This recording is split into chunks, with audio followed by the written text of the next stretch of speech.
I could play piano before I could talk properly. So I didn't really think.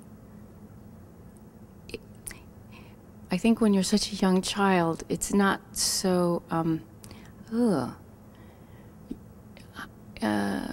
what is the word? You don't say, am I good at this or am I not good at this at 2.5 or 3.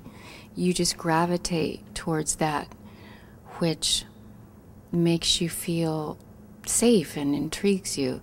And so I would play hours and hours a day. And my mom tells me that she noticed that she would be playing something on the stereo, usually something from musicals or Fats Weiler or Billie Holiday or something like that. My mom had an incredible record collection before she became a minister's wife.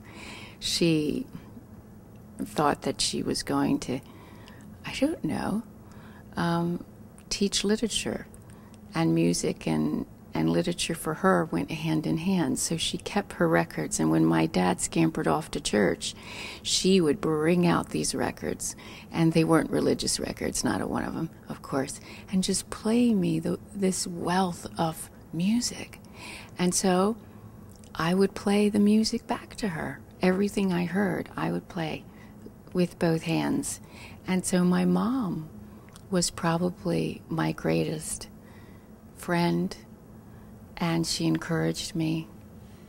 I drove my brother and sister crazy because I'd get up at 6 and start pounding on the piano, and that didn't make me a lot of friends. But my mother was always very supportive, and then my dad, of course, kind of acted as my agent and started getting me to play funerals and weddings because he could get 2 for 1 from me. So when I was 9, he'd get a cheaper rate than with the organist at the church. There are times when I've wanted to be apart from the music business, because the music business and music can be very different galaxies. And so, yes, I've had those times when I've thought, I really don't want to take on board having to negotiate that, I don't know, quagmire day in and day out. I've been doing it since the early 80s, and I've been signed since the mid-80s with different labels.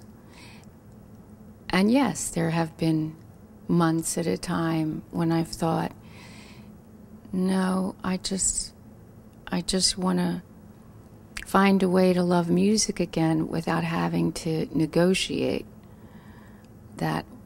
What would you call it? Sometimes it's a real, I don't know, it's sort of S&M like the music business. But you have to find a sense of humor in it, and you have to be very clear on your intentions, very clear with yourself. It's easy to start lying to yourself. Well, if I do this, then I'm not betraying my beliefs if I do that. And then you also have to understand that there are compromises.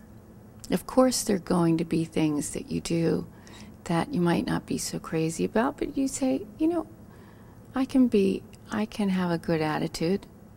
When you're doing 12, 15 interviews a day, and you're in a Eastern country, and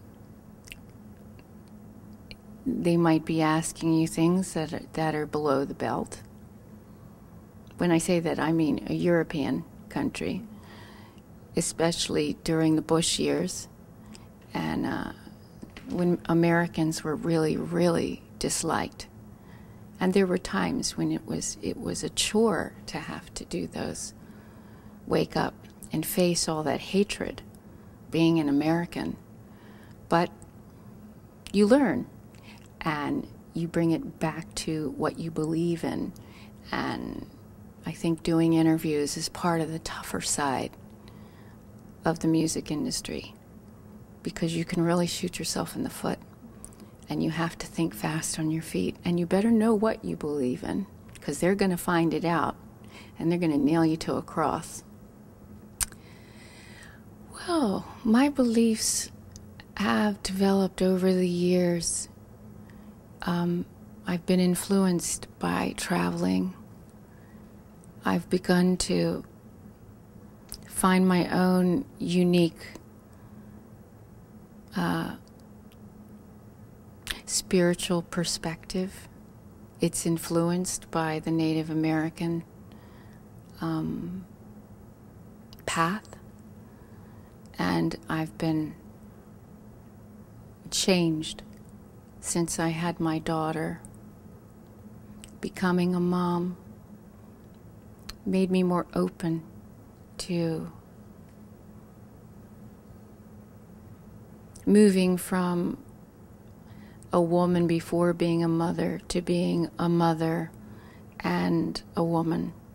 So now I've combined the sexual, sensual side, integrated it with the spiritual side, not having to divide them. My beliefs have been about pulling together all these maybe disjointed parts of the feminine. We have been really suppressed by the patriarchy, the idea of the feminine, for thousands and thousands and thousands of years. So you don't have to be in a Middle Eastern country to be in bondage. You can be in a relationship, not even a love relationship, but with friends, where you feel demeaned. And we don't always have ways, tools, how to catch your breath and say, how do I respond to that? For me, it's music, writing songs that talk about these relationships that make me see, well, I don't like being in this. Why am I attracted to this person who treats me like this? Why am I in this?